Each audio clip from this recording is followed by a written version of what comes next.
പമ്പ നദിയിലേക്ക് മലിനജലം ഒഴുക്കുന്നു എന്ന പ്രചാരണം വസ്തുതാവിരുദ്ധമാണെന്ന് Thiruvithamkoor Devaswom board president PS. Prashant. 2 വർഷം മുൻപ് സാമൂഹിക മാധ്യമങ്ങളിൽ പങ്കുവച്ച വീഡിയോയാണ് ഇപ്പോൾ പ്രചരിക്കുന്നതെന്നും പി.എസ്. പ്രശാന്ത് വ്യക്തമാക്കി. തെറ്റായ വാർത്തകൾ പ്രചരിപ്പിച്ച് ശബരിമല പോലെ ഒരു മഹത്തായ തീർത്ഥാടന കേന്ദ്രത്തെ തകർക്കരുതെന്നും അദ്ദേഹം പറഞ്ഞു.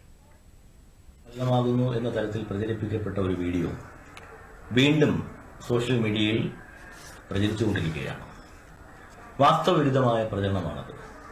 ശബരിമല പോലെ ഒരു മഹത്തായ ആരാധനാലയത്തെ തകർക്കുവാൻ വേണ്ടിയിട്ടുള്ള ആസൂത്രിതമായ നീക്കങ്ങൾ മാത്രമായിട്ട് ഞങ്ങൾക്ക് അതിനെ കാണാൻ സാധിക്കുകയുള്ളൂ.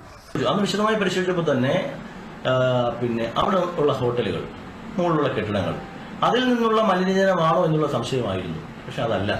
ആ മലിനജലം മഴവെള്ളം ഉൾപ്പെടെയുള്ള ആ ഹോട്ടലുകളിൽ നിന്നും അതുപോലെ തന്നെ അവിടുത്തെ ബിൽഡിങ്ങുകളിൽ നിന്ന് വരുന്ന മഴവെള്ളം ഉൾപ്പെടെയുള്ള ജലം ഒരു പിറ്റിൽ ശേഖരിച്ച് പൈപ്പ് വഴി മറ്റൊരു ടാങ്ക് കെട്ടി, അതിന് സൈഡിൽ ഒരു ടാങ്ക് കെട്ടി അങ്ങോട്ടേക്ക് മാറ്റുകയാണ്.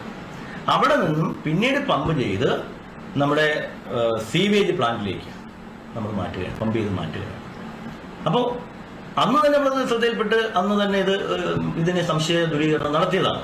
പക്ഷെ നിർഭാഗ്യവശാൽ വീണ്ടും ശബരിമല സീസൺ അടുക്കുന്ന സമയത്ത് വീണ്ടും ഇത്തരത്തിലുള്ള പ്രചരണം മനഃപൂർവ്വമായി ഉണ്ടാക്കുകയാണ്. എന്താണ് ഈ മനഃപൂർവ്വമായ പ്രചരണം സംഘടിപ്പിക്കുന്നവരുടെ ഉദ്ദേശമെന്ന് ഞങ്ങൾക്ക് മനസ്സിലാവും.